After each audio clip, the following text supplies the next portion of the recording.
Мен Төле би. Менің шешендікпен дауды шешкенім.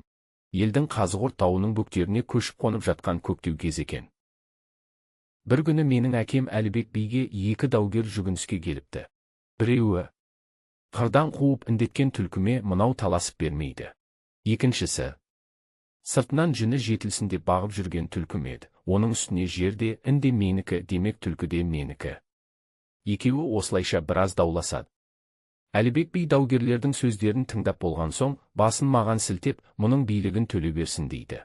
Даугерлер маған келсе, мен бір шыбықты ат қылып далада айт шулеп ойнап жүр екенмін.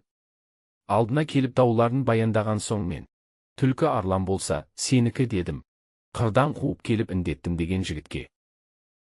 Ұрғашы болса сенікі дедім. Жер менікі деген жігітке. Менің бұл билігіме түсінбей әлгілер әкеме қайтып келеді. Балаңыздың сөзіне түсінбедік. Пәлежан төресін дұрыс берген екен дейді Әлібек би. Түлкінің ұланын тұз сақтайды, ұрғашысын ін сақтайды. Түлкі еркек болса сенікі. Сенің қырдан қуып келіп індеткенің рас. Түлкі саған тиеді. Ал ұрғашы болса жер иесі саған тиеді. Осылайша дау шешілді.